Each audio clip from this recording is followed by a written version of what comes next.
So ಇವತ್ತು ಬೆಳಗ್ಗೆ ಜಲ್ದಿ ಎದ್ದು ಸ್ನಾನ ಮಾಡಿ ನಮ್ಮ ಫ್ಯೂರಿನ್ ತಗೊಂಡು ನಾವೊಂದು ರೋಡ್ ಟ್ರಿಪ್ಪಿಗೆ ಹೋಗ್ತಾ ಇದ್ವಿ. ಎಲ್ಲಂತಂದರೆ ರಾಯ್ ನಮ್ಮ ಬಾದಾಮಿಯ ಬನಶಂಕರಿ ತಾಯಿಯವರ ದರ್ಶನಕ್ಕೆ ಬರ್ತೀವಿ. ಸೊ ಎಲ್ಲ ಸ್ನೇಹಿತರು ಅಮ್ಮನವರ ದರ್ಶನಕ್ಕೆ ಹೋಗೋಕ್ಕಿಂತ ಮುಂಚೆ ಹೊಂಡದ ಹತ್ರ ಹೋಗ್ತೀವಿ. ಹೊಂಡ ಪೂರ್ತಿ ಖಾಲಿ ಇತ್ತು, ಸ್ವಲ್ಪ ಮಾತ್ರ ನೀರಲ್ಲಿ ಇತ್ತು. ಸರ್ಕಾರ ಯಾಕೆ ಗೊತ್ತಿಲ್ಲ ಈ ಸಲ ನೀರು ಬಿಡ್ತೀನಂದ್ರು, ಇನ್ನುವರೆಗಾದರೂ ಬಿಟ್ಟಿದ್ದಿಲ್ಲ. ಸೊ ಪುಷ್ಕರಣೆ ಹತ್ರ ಒಳಗೆ ಹೋಗಿ ಸ್ವಲ್ಪ ನೀರನ್ನು ಚಿಮ್ಮಿಸ್ಕೊಂಡು ನಮ್ಮ ಸ್ನೇಹಿತರ ಮೇಲೆ ಚಿಮ್ಮಿಸಿ ಅವ್ರನ್ನ ಶುದ್ಧ ಮಾಡಿಕೊಂಡು ನಾವು ಅಮ್ಮನವರ ಸಂಸ್ಥಾನಕ್ಕೆ ಒಳಗೆ ಹೋಗ್ತೀವಿ. ಒಳಗೆ ಹೋದ್ಮೇಲೆ ನೋಡ್ತೀವಿ ಅಮ್ಮನವರ ಸಂಸ್ಥಾನಕ್ಕೆ ಎಂಟ್ರಿ ಕೊಟ್ಟ ಮೇಲೆ ನಾವು ಅಲ್ಲಿಂದ ಕ್ಯೂ ಹತ್ತಲಿಕ್ಕೆ ಪ್ರಾರಂಭ ಮಾಡ್ತೀವಿ, ಮತ್ತು ಕ್ಯೂನಲ್ಲಿ ಹೋಗ್ಲಿಕ್ಕೆ ಸ್ಟಾರ್ಟ್ ಮಾಡ್ತೀವಿ. ಸೊ ಆವಾಗ ನಮಗೆ ಕಂಡಿದ್ದೇನು ಅಂತಂದರೆ, ಒಬ್ಬ ವ್ಯಕ್ತಿ ಅಂದರೆ ಅಲ್ಲಿ ಕೆಲಸ ಮಾಡೋರು ಗುಡಿಯ ಗೋಪುರದ ಮೇಲೆ ಹತ್ತಿ ಆ ಲೈಟಿಂಗ್ ಎಲ್ಲ ಸ್ವಲ್ಪ ತೆಗಿತಾ ಇದ್ರು ಅನಿಸುತ್ತೆ. ಸೊ ಅವರು ಹಗ್ಗದಿಂದ ಹಿಡ್ಕೊಂಡು ಏನೇ ಬ್ಯಾಲೆನ್ಸ್ ಇಲ್ಲಾರ್ದೆ ಹತ್ತಾ ಇದ್ರು ನೋಡಿ, ನಮಗೂ ಒಂದು ಸಲ ಎದೆ ಜಳ್ಳು ಅಂದಕ್ಕೆ ಸ್ಟಾರ್ಟ್ ಆಯಿತು. ಆದರೂ ಕೂಡ ಅವರ ಗಂಡ ಧೈರ್ಯಕ್ಕೆ ನಾವೊಂದು ಸಲ್ಯೂಟ್ನೇ ಕೊಡ್ಬೇಕು ಅವ್ರಿಗೆ. ಸೊ ಅದಾದಮೇಲೆ ನಾವು ಅಮ್ಮನವರ ದರ್ಶನ ಮಾಡಿಕೊಂಡು ಕಾಯೆಲ್ಲ ಒಡ್ಸ್ಕೊಂಡು ಕೆಳಗಡೆ ಇಳಿತೀವಿ. ಕೆಳಗಡೆ ಇಳಿದ್ಮೇಲೆ ಸೀದಾ ಬಾದಾಮಿಗೆ ಹೋಗ್ತೀವಿ. ಬಾದಾಮಿಯ ಕೇವ್ ಇದೇ ನನ್ನ ಜೀವನದಲ್ಲಿ ಫಸ್ಟ್ ಟೈಮ್ ನೋಡ್ತಾ ಇದ್ದೀನಿ. ಯಾಕಂದರೆ ಇದು ಸರೌಂಡಿಂಗ್ ಎಲ್ಲ ಬಂದಿದ್ದೀನಿ, ಬಟ್ ಬಾದಾಮಿ ಕೇವ್ ಬಂದಿದ್ದಿಲ್ಲ. ಸೊ ಸ್ನೇಹಿತರ ಜೊತೆ ಬಾದಾಮಿ ಕೇವ್ ಬರ್ತೀವಿ. ಇಲ್ಲೇ ಟಿಕೆಟ್ ತೊಗೊತೀವಿ. ಈ ನಮ್ಮ ಮಾಮ ತಾನು ರೊಕ್ಕ ಕೊಳ್ಳಾರ್ದೆ ಟಿಕೆಟ್ ತೊಗೊಂಡು ಫ್ರೀ ಎಂಟ್ರಿ ಪಡ್ಕೊಂಡ ನಮ್ಮ ಮಾರುತಿ. ಅದಾದಮೇಲೆ ನಾವು ಸ್ಟೆಪ್ನ ಹತ್ತಕ್ಕೆ ಪ್ರಾರಂಭ ಮಾಡ್ತೀವಿ. ಇವನ್ ನಮ್ಮ ಗೆಳೆಯ ಭೀಮು ಅಂತ.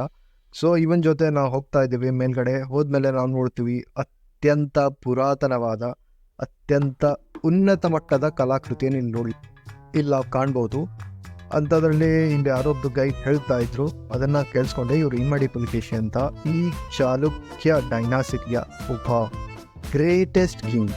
ಸೊ ಅಲ್ಲಿ ಒಂದಿಷ್ಟು ವಿದ್ಯಾರ್ಥಿಗಳು ಸ್ಕೆಚ್, ಸೊ ಅವರು ಬಿಡಿಸುತ್ತಿದ್ದ ಆ ಚಿತ್ರಗಳನ್ನು ನೋಡಿ ನಾವು ಮುಂದಕ್ಕೆ ಹೋಗ್ತೀವಿ. ಅದಾದಮೇಲೆ ನೀವು ಇಲ್ಲಿ ನೋಡ್ಬೋದು ಇಂಥ ಡಿಸೈನ್ ಆ ಟೈಮ್ನಲ್ಲಿ 700-800 ವರ್ಷಗಳ ಹಿಂದೆ ನೀವು ಊಹಿಸಬಲ್ರ?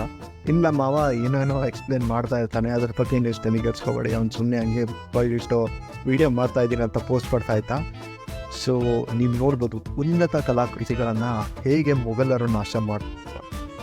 ಸೊ ಇಲ್ಲಿ ನಾವು ಗರ್ಭಗುಡಿಯ ಒಳಗಡೆ ಹೋಗ್ತೀವಿ. ಹೋಗಿ ಶಿವಲಿಂಗದ ಮೇಲೆ ನಾವು ದರ್ಶನ ಪಡ್ಕೊಂಡು ವಾಪಸ್ ಬರಬೇಕಾದ್ರೆ ನಾವು ನೋಡ್ತೀವಿ ಮೊಘಲರ ದಾಳಿಗೆ ಒಳಪಟ್ಟ ಈ ಶಿವಲಿಂಗದ ಒಂದು ಸ್ವಲ್ಪ ಕುರುಗಳಿರ್ತವೆ. ಸೊ ಹಾಗೆ ಹೊರಗೆ ಬಂದು ಮೇಲೆ ಹೋಗ್ತೀವಿ. ಇನ್ನೊಂದು ಕೇವ್ ಇದೆ ಅದ್ರ ಮೇಲೇ. ಸೊ ಆ ಕೇವ್ನಲ್ಲಿ ನಡ್ಕೊಂಡು ಹೋಗ್ತಾ ಇರ್ತೀವಿ. ಹೋದ್ಮೇಲೆ ಅಲ್ಲೂ ಕೂಡ ಅತ್ಯಂತ ಉತ್ತಮವಾದ ಕಲಾಕೃತಿಗಳಿದೆ. ಇಲ್ಲಿ ವರಹಸ್ವಾಮಿ ಇದ್ದಾನೆ, ಭೂತಾಯಿಯನ್ನು ಸಮುದ್ರದಿಂದ ಮೇಲೆ ಎತ್ತಿ ಇಟ್ಕೊಂಡು ಇದನ್ನು ನೋಡ್ಬೋದು. ಇಲ್ಲಿ ನೀವು ನೋಡ್ಬೋದು ಸ್ವಾಸ್ತಿಕ ಗುರುತುಗಳು, ಹಾಗೆ ಅನೇಕ ಕಲಾಕೃತಿಗಳು. ನಮ್ಮ ಪೆನ್ನಲ್ಲಿ ಬಿಡಿಸೋಕೆ ಆಗ್ತಾ ಇಲ್ಲ, ಆಗಿನ ಕಾಲದಲ್ಲಿ ಕಲ್ಲಲ್ಲಿ ಬಿಡಿಸೋದು ಎಂಥ ಗ್ರೇಟ್ ನೋಡಿ. ಅದಾದಮೇಲೆ ಅಶೋಕ ಚಕ್ರ, ಹಾಗೆ ಇಲ್ಲಿ ಬಲಿ ಚಕ್ರವರ್ತಿ ಬಗ್ಗೆ ಸ್ವಲ್ಪ ವಿವರಿಸ್ತಾ ಇರ್ತಾರೆ ಗೈಡ್. ಸೊ ನಾನು ಅಲ್ಲಿ ಸ್ವಲ್ಪ ಕೇಳಿಸ್ಕೊಂಡು ಮತ್ತೆ ಬರ್ತೀನಿ. ಮೇಲೆ ಬಂದು ಇಲ್ಲಿ ನೋಡ್ತೀವಿ, ಇಲ್ಲೊಂದು ಏನೋ ಎಂಟ್ರೆನ್ಸ್ ಇತ್ತು, ನಾನು ನೋಡಿಲ್ಲ, ಬಟ್ ಬಂದಿದೆ ಇವಾಗ ಅದು. ಸೊ ಮುಂದೆ ಹೋಗ್ತೀವಿ. ಇಲ್ಲೊಂದು ಮತ್ತೊಂದು ಗುಹೆ ಇರುತ್ತೆ. ಸೊ ಅದ್ರ ಒಳಗೆ ನಾವು ಎಂಟ್ರೆನ್ಸ್ ಮಾಡಿದಾಗ ನೋಡ್ತೀವಿ ಮಹಾವಿಷ್ಣುವಿನ ಅನೇಕ ಶಿಲ್ಪಗಳು ಕಲ್ಲಿನಲ್ಲಿ ಕೆತ್ತನೆ ಮಾಡಿರ್ತವೆ. ಸೊ ಬೇಸಿಕ್ಲಿ ಈ ಚಾಲುಕ್ಯರ ಒಂದು ಭಕ್ತಿ ಮಹಾವಿಷ್ಣುವಿನಿಗೆ ಸಮರ್ಪಣೆ ಆಗಿರ್ತದಂತೆ. ಸೊ ಅದಕ್ಕೋಸ್ಕರ ನಾವು ವಿಷ್ಣುವಿನ ಸ್ಕಲ್ಪ್ಚರ್ಸ್ ಏನಿರ್ತಾವಲ್ಲ ಜಾಸ್ತಿ ನೋಡ್ಬೋದು. ಸೊ ಇಲ್ಲಿಂದ ನೀವು ಏನೋ ಒಂದು ಹೊಸ ಥರ ನೋಡಿದೆ. ಇದೇ ಫಸ್ಟ್ ಟೈಮ್ ನಾನು ಯಾವ ಟೆಂಪಲ್ಲಿಗೆ ಹೋದರೂ ಈ ಥರ ನೋಡಿದ್ದಿಲ್ಲ. ಸೊ ಇದು ಯಾವುದೋ ಒಂದು ಪಾಲಕನೇ ಇರ್ಬೋದು. ಹಾಗೆ ಇಲ್ಲಿ ಗರುಡ.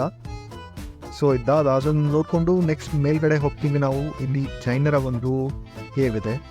ಅಲ್ಲಿ ಜೈನ ತೀರ್ಥಂಕರರ ಬಹಳಷ್ಟು ಕೆತ್ತನೆಗಳನ್ನು ನೀವು ನೋಡ್ಬೋದು. ಅಲ್ಲಿ ರಿಷಭದೇವ ಹಾಗೆ ಅನೇಕ ಜೈನಗಳಿರ್ತಾರೆ, ಅವರ ಸ್ಕಲ್ಪ್ಚರ್ಸ್ ಅಲ್ಲಿ ಇವೆ.